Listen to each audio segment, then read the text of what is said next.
Bismillahirrahmanirrahim. Assalamualaikum warahmatullahi wabarakatuh. Waalaikumsalam. Alhamdulillah wassalatu wassalamu ala Rasulillah wa ala alihi wa sahbihi wa man tabi'ahu wa mawala. Jamaah fardu subuh yang dimuliakan Allah Subhanahu wa taala. Ada owner pemilik hotel beserta keluarga hadir bersama kita. Ada juga sahabat-sahabat saya alumni Al-Azhar Kairo dari Makassar, ada dari Palu, ada pula dari Bogor. Pertemuan kita ini pertemuan yang diberkahi Allah Subhanahu wa taala. Tapi bintang utamanya adalah bapak-bapak, ibu-ibu yang akan purna tugas. Dan saya diberikan kesempatan, kehormatan untuk memberikan pembekalan purna tugas. Jadi malam sudah kita bahas mindset, main otak, set, men-setting, mengatur, merubah cara pandang. Karena sebenarnya hidup ini adalah bagaimana kita cara memandang hidup. Tadi malam saya jelaskan bahwa purna tugas bukan akhir dari segalanya. Purna tugas bukan innalillah wa inna ilaihi raji'un. Purna tugas bukan game is over, semua sudah selesai. Purna tugas hanyalah pindah pengabdian dari ruang kantor yang kecil menuju pengabdian yang lebih besar tanpa batas. Maka siapkan diri dan mental untuk beribadah yang lebih luas. Maka pada subuh ini kita bahas purna tugas adalah kesempatan untuk memperbaiki kualitas dan kuantitas ibadah. Alhamdulillah.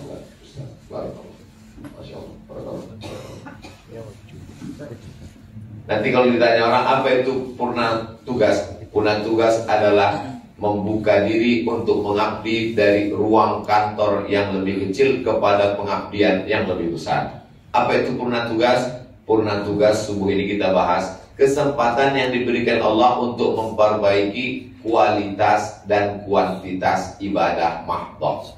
Yang dulu ketika masih tugas sibuk dengan laporan, sedang sholat pun kadang ingat atasan, sedang sholat Allahu Akbar yang di mulut, Assalamualaikum ayuhan nabiyyu di mulut, yang mestinya ingat Rasul tapi malah ingat kepala dinas, kepala badan, kepala kantor. Berapa kali wudhu sholat zuhur dipakai untuk sholat asar, bukan karena hebatnya menjaga wudhu, tapi karena zuhurnya jam 3. Sampai-sampai panitia pengurus masjid heran bertanya, Bu, Pak, azan asar belum? Mohon maaf dek, ini memang sholat zuhur. Berapa banyak terlambat masuk masjid, masbuk di rakaat keempat, hampir saja imam salam, di situ maju masuk ke dalam masjid, tapi justru keluarnya yang pertama sebelum zikir dan doa. Jadi inilah kesempatan untuk memperbaiki. Yang pertama adalah kuantitas ibadah. Jadi amat sangat banyak kesempatan. Selama ini sibuk keluar kota, lembur, rapat pagi, itu meeting, hearing, segala macam, tidak sempat untuk melaksanakan ibadah-ibadah sunnah. Selesai rapat kantor luar kota jam 12, jam 1.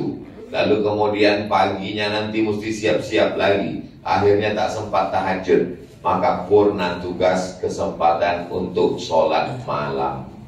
Waktu sholli billaili wan nasu niyam, bangunlah ketika orang tidur lelap, laksanakan sholat malam. Ada jam waker yang bisa membangunkan kita. TV juga bisa di setel. Tidak lagi ada alasan kalau orang zaman dulu menunggu ayam berkokok, ternyata ayam pun kesiangan juga sekarang. Maka pada waktu malam itu di setel lah semuanya. Bangun kalau bisa mandi, karena mandi malam bagus sekali. Katanya mandi malam itu Pak Ustadz nanti kena rematik itu ini segala macam. Yang rematik itu kalau habis maghrib ke jam 12. Tapi kalau jam 1 menjelang ke subuh bagus sekali. Kita segar. Kalau kita bangun, itu keringat keluar dari tubuh kita, melekat, bau dan lain sebagainya. Maka kalau kita mandi, fresh, segar. Bahkan ada sekarang ada yang disebut dengan terapi mandi malam. Maka setelah kita mandi bersih, bagus dengan air dingin. Karena kalau dengan air panas, itulah maka banyak orang bule itu kulitnya rusak, peredaran darah tidak normal. Kenapa? Karena airnya tidak normal. Tapi mungkin Bukit Tinggi terlalu dingin, jangan sampai merasakan mandi dengan air es, hangat-hangat dikit tapi jangan sampai terlalu panas. Lalu kemudian setelah mandi bersih segar, sholat yang pertama dilaksanakan adalah sholat sunat wudu. Nabi pernah memanggil Bilal, muazzin, Bilal sini sekejap. Ada apa ya Rasulullah? Sami'tu dafana alaika baina yadayya fil jannah. Aku dengar suara gesekan sendalmu di surga. Orang yang masih di dunia, sendalnya sudah masuk surga. Makanya kalau mana tahu nanti setelah purna bakti rajin pengajian tiba-tiba keluar dari masjid sendal hilang, jangan sedih, berarti sudah masuk surga duluan. Aku mendengar suara sendalmu di surga wahai Bilal. Apa amalanmu wahai Bilal? Kata Bilal, aku tidak pernah meninggalkan sholat sunat wudu 2 rakaat. Perti Persatuan Tarbiyah Islamiyah Inyak Canduang, Inyak Jago, itu kaum tua pakai talafuz bin niat, usolli sunnatal wudu raka'ataini lillahi ta'ala. Tapi Muhammadiyah kaum muda tidak melafazkan niat. Niat cukup dalam hati. Kalau kebetulan basic pendidikan Bapak Ibu Tawalib Padang Panjang, basic Muhammadiyah, tidak usah lafazkan niat, ikut saja. Tapi kalau Perti Al-Wasliyah, Nahdlatul Ulama melafazkan niat, lafazkanlah niat. Yang penting sholat sunat. Ini banyak sekarang orang yang setelah purna tugas tidak punya basic agama sebenarnya, tapi setelah purna tugas ikut pengajian, tidak menyibukkan diri dengan ibadah sunat, malah sibuk mengkaji usolli. Sementara dia tidak punya keahlian di bidang itu. Namun tidak bisa sorof, tidak bisa fikih, tidak bisa qawaidul fikih, tidak tahu mustalah, istilah-istilah fikih tidak tahu, tapi malah sibuk membahas usoli tak usoli. Itu pembahasan yang berat. Pembahasan masalah hukum fikih, akidah, usoli itu teknis, pembahasan itu berat. Yang berat itu biar aku aja.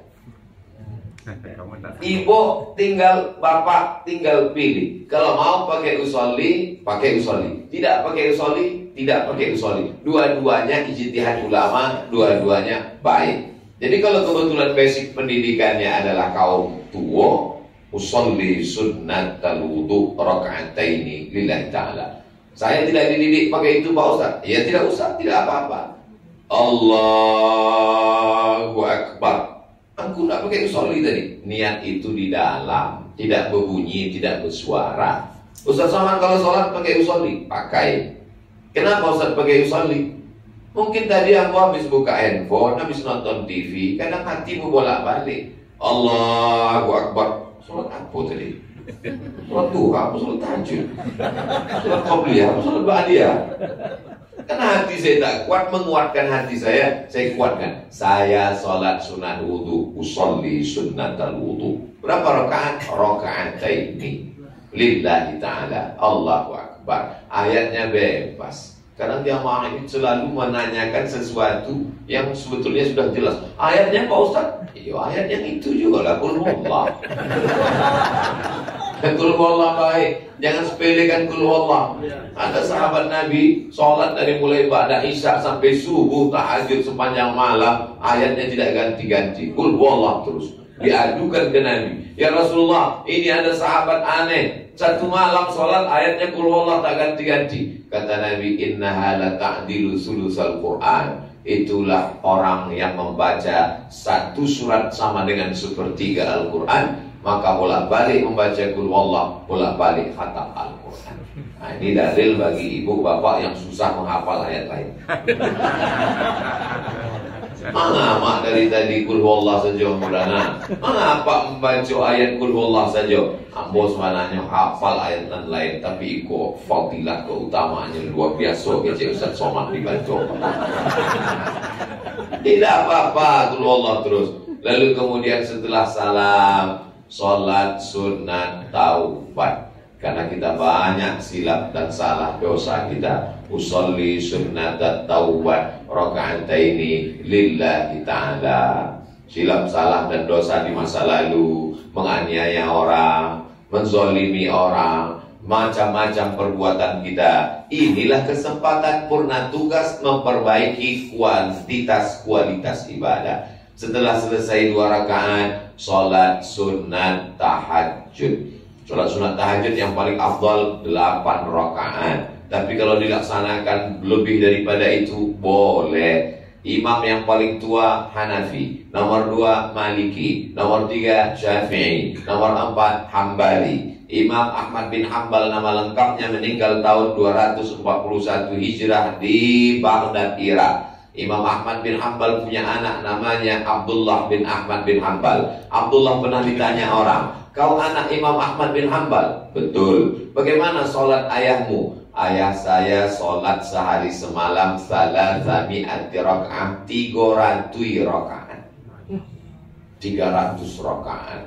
Kemudian dia difitnah oleh Mu'tazilah, masuk penjara. Jadi Imam Ahmad bin Hanbal pernah masuk penjara. Di dalam penjara disiksa, dicambuk, dipukul, tak bisa tegak berdiri. Keluar dari penjara 150 rakaat. Kita kalau bisa nanti kita meninggal ditanya oleh tetangga anak kita, apa angku dulu? Ayah kamu dulu bagaimana?" "Ayah ambo waktu masih tugas 150 rakaat. Sesudah purna tugas 300 rakaat." Dan sampai anak cucu kita ditanya orang, "Gimana bapak kamu dulu?" "Ibadahnya biasa aja, tapi duduk di depan TV sinetronnya luar biasa." Tidak ada baiknya sinetron ini. Memperbaiki kualitas ibadah, sinetron-sinetron hanya membuat emosi kita tidak stabil. Kita sudah lanjut usia, kemarahan kita memuncak, dipancingnya dengan cerita-cerita, ditambah lagi dengan infotainment pagi, infotainment siang, infotainment malam. Otak kita habis diperas untuk memikirkan anak orang, bini orang, laki orang. Habis semuanya. Kapan lagi kita untuk memperbaiki ibadah? Lalu kemudian setelah sholat sunat tahajud, sebelum witir sholat sunat hajat. Kenapa hajat tadi tidak di awal? Sama seperti kita bertamu ke rumah Pak Wali Kota, Gubernur, Pak Menteri, Direktur. Tentu kita berbahasa basi dulu, bercerita, oleh-oleh dan lain sebagainya. Barulah hajat. Tidak mungkin ujuk-ujuk tiba-tiba tak ada babi bu langsung saja hajat. Tidak. Berdoa dulu, lalu kemudian hajat. Apa hajat-hajat kita? Ambo sudah purna tugas, kau tidak banyak hajat lewu ya. Tentu hajat anak-anak kita, hajat cucu-cucu, hajat dunia, hajat akhirat. Sholat sunat 2 rakaat juga sholat sunat hajat. Niatkan apa hajat dalam hati? 2 rakaat. Ayatnya Pak Ustaz, Qul 7 lah. Lalu kemudian ditutup dengan witir. Innallaha watirun, Allah maha ganjil. Yuhibbul witra, suka kepada yang ganjil. Biasanya witir di bulan Ramadan kita laksanakan 3 rakaat.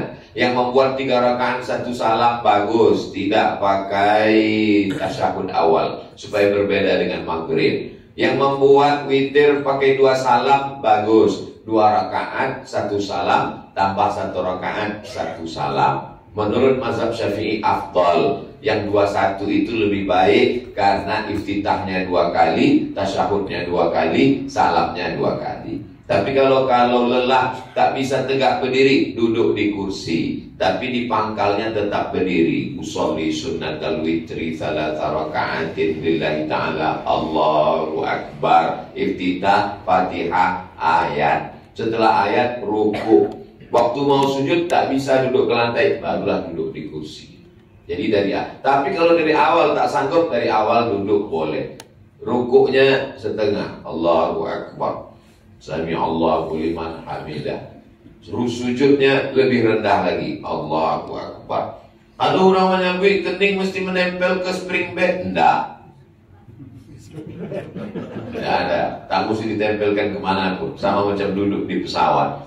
Saya mesti duduk di lantai? Boleh. Pernah Nabi Muhammad sholat duduk? Pernah. Ketika dia sudah tua, tak bisa dia berdiri, dia sholat duduk, baik, tidak masalah. Lalu kemudian setelah selesai itu menunggu azan subuh. Yang paling afdal adalah Wabil ashari hum yastaghfirun. Menjelang azan subuh, menunggu azan subuh berkumandang, bagus banyak-banyak istighfar.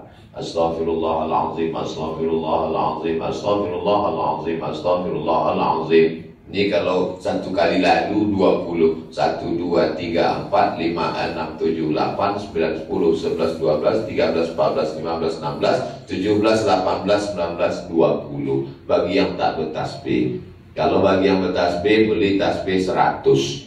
Banyak orang pergi umroh masuk ke toko tasbih, lebih lama memilih tasbih daripada bertasbih.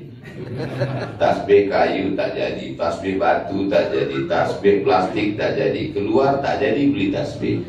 Sekali beli tasbih, pulang ke rumah tak pernah dipakai, yang bertasbih mobil. Judulnya ketika mobil bertasbih, digantung di mobil kaca spion. Purna tugas adalah merubah waktu tugas yang bertasbih mobil. Setelah purna tugas oto, kini aku pensiun ambo bertasbih gini. Biar ambo bertasbih gini. Paling banyak Abdul bertasbih 3 kegelapan. Di dalam perut ikan, di dalam lautan, di tengah malam yang gelap, tak ada yang bisa mengeluarkan dari 3 kegelapan kecuali Allah melalui tasbih. Itulah Nabi Yunus. La ilaha illa anta subhanaka inni kuntu minadh zalimin. La ilaha illa anta subhanaka inni kuntu minadh zalimin. La ilaha illa anta subhanaka inni kuntu minadh zalimin. Bertasbih. Wabil ashari hum yastaghfirun. Beristighfar, bertasbih. Man lazimal istighfar, siapa yang melazimkan memperbanyak istighfar, ja'alallahu lahu min kulli dhiqin makhraja. Segala kesempitan hidupnya diberikan kelapangan. Wa min kulli hammin faraja. Segala kesusahannya diberikan kesenangan. Wa razaqahu min haitsu la yahtasib. Diberi rezeki dari jalan yang tak disangka-sangka. Menunggu azan subuh. Mudah-mudahan di Bukit Tinggi azan subuh masih tadanga, masih ada toa lagi. Allahu Akbar, Allahu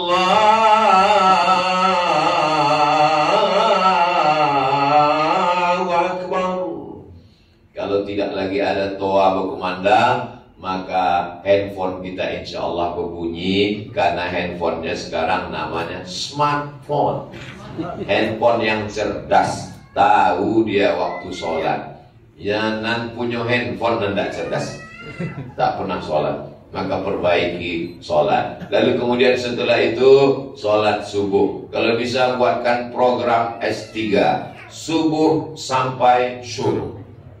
Menunggu waktu syuruk. Syuruk itu jam berapa Pak Ustadz? Kebetulan kita tinggal di Bandung sekarang. Ketik saja di Google, jam berapa waktu maghrib di Bandung? Waktu sholat Bandung. Subuh 4.36. Maghrib jam 6:09. Terbit jam 5.55. Maghrib jam 6:09. Terbit matahari kata dia jam 5:55. Tidak boleh sholat ketika terbit matahari. Karena ketika terbit matahari bulat, matahari itu bulat terbit, datang setan menghampiri, maka menjadi yang disebut dengan waktu qarnai syaitan, waktu tanduk setan. Jam 5.55 terbit matahari di Bandung. Tak boleh kita sholat sunat. Maka lewatkan ketika matahari naik setinggi qaida rampen, setinggi tombak. Matahari naik setinggi tombak diukur menurut ilmu astronomi, maka sesungguhnya setinggi tombak itu adalah 12 menit. Lewat-lewat dikit, lengkapkanlah 15 biar mudah. 12, 13, 14, 15. Maka secara teori jam 5.55 tambah 15. Berapa itu? 6.10. 6.10.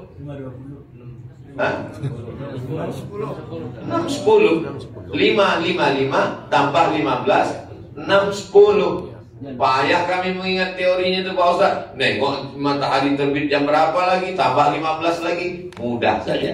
Jam berapa maghrib, itulah waktu boleh sholat sunat isyraq. Nah, maghrib di Bandung jam berapa? Maghrib Bandung jam 6 lewat 9. Jadi teori tadi pas.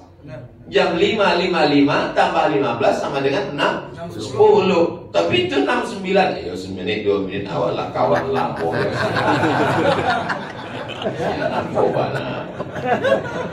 Nah, oleh sebab itu maka 6.10. Jadi dimanapun nanti Bapak Ibu tinggal Bukit Tinggi, tinggal ketik saja waktu sholat Bukit Tinggi. Lalu kemudian nampak, oh maghribnya jam 6.25, berarti kita sudah boleh sholat sunat isyraq jam 6.25.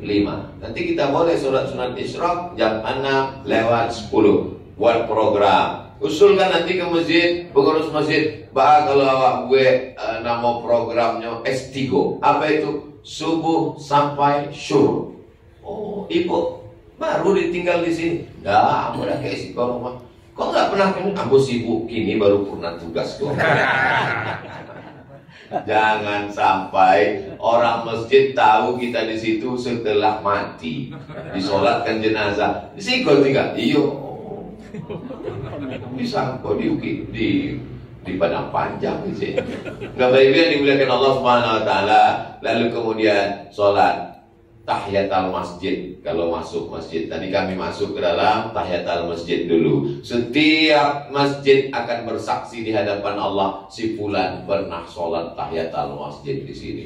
Sholat sunat di Masjidil Haram, sholat sunat di Masjid Nabawi, sholat tahiyatul masjid di Masjid Hasan II di Maroko, sholat sunat semua, termasuklah musola Pak Haji. Kau akan bersaksi di hadapan Allah bahwa kita pernah sholat sunat tahiyatul masjid. Kok masjid apa musola?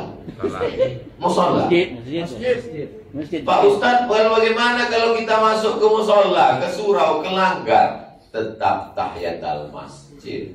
Karena sebetulnya di dalam Islam cuma ada dua, masjid dan masjid jami. Kalau ada sholat Jumatnya namanya masjid jami. Tapi kalau tidak ada sholat Jumatnya namanya masjid saja. Tapi ditampil awak disabit dengan surau. Tapi jangan deh surau usolli sunnatan tahiyatul surau. Tetap tahiyatul masjid. Karena sesungguhnya kalau ada sholat 5 waktu, subuh, zuhur, asar, maghrib, isya, maka dia sholat sunat masjid. Dia disebut dengan masjid. Hanya saja tempat kita menjadi 7: surau, langgar, musola, masjid agung, masjid raya, masjid gadang, masjid Islamic Center, masjid jami. Banyak betul. Yang dalam fikih sebenarnya hanya 2, masjid dan masjid jami. Maka di dalam dilaksanakan tahiyatul masjid. Pembelian jangan sampai lupa. Man shalla isnatai asyarata raka'ah, siapa yang sholat 12 rakaat, bunyalahu bihinna baitun fil jannah, dibangunkan untuknya satu tempat di surga. Booking tempat dengan sholat sunat rawatib 12 rakaat. 2 rakaat sebelum subuh, 4 rakaat sebelum zuhur, 2 rakaat setelah zuhur, 2 rakaat setelah maghrib, 2 rakaat setelah isya. Aku ulang sekali lagi. 2 rakaat sebelum subuh, 4 rakaat sebelum zuhur, 2 rakaat setelah zuhur, 2 rakaat setelah maghrib, 2 rakaat setelah isya. Lalu bagaimana dengan yang 6 rakaat?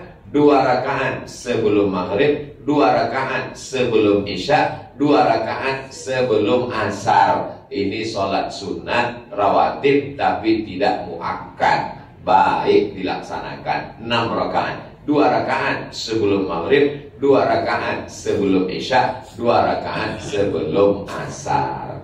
Ini kita perbaiki. Yang selama ini tak sempat sholat sunat. Ini kuantitas jumlah, tapi ada kualitas. Jangan kuantitas bagus tapi ditengok isi kosong. Gara-gara sholat sunatnya mau cepat, mau banyak, sampai-sampai bacaan itu tak jelas bunyinya, macam orang lidahnya panas kena tahu mendoan. Rabbi ighfirli warhamni wajburni warfa'ni warzuqni wahdini wa'afini wa'fu anni. Usahakan napas, satu napas satu ayat itu membantu kekhusyuan, kata Syekh Ali Jum'ah. Bismillahirrahmanirrahim. Alhamdulillahirrahmanirrahim. Ar-Rahmanirrahim. Maliki yaumiddin. Ternyata nafas juga membantu kekhusyuan. Yang selama ini waktu masih aktif kerja, Fatihah, Iftitah, ayat satu nafas.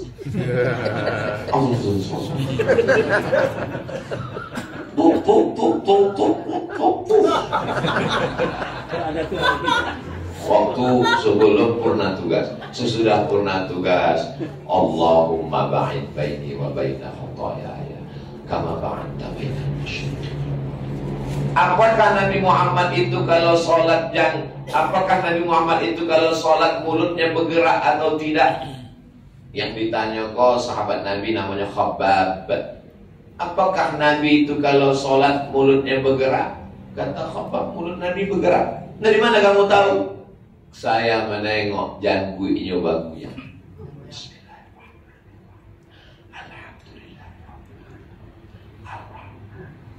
Banyak sekarang orang sholat mulutnya tak begitu. Iya.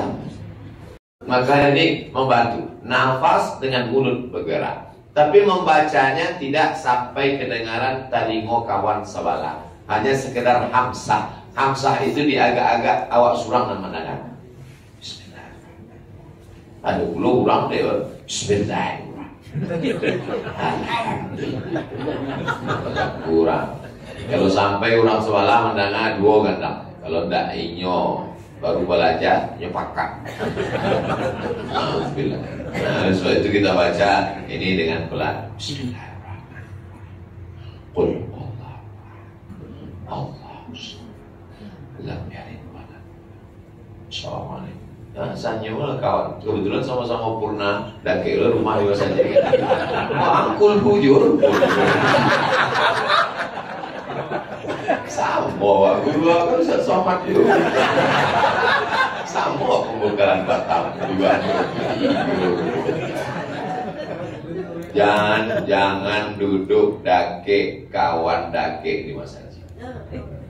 Sahukan awak kalau ada kawan dake di masjid, jangan duduk dake. Sebab apa? Orang tua kalau sudah duduk di dekat di masjid dengan kawan berubah jadi anak-anak. Tasbih dari dipakai, Quran doang dulu dekat. Apa selalu? Jadi kalau masuk masjid nampak agak oh di situ kalau nasi kok. Jadi orang yang belum terlalu kenal itu kita ambo pun karena kalau udah kayak kawan.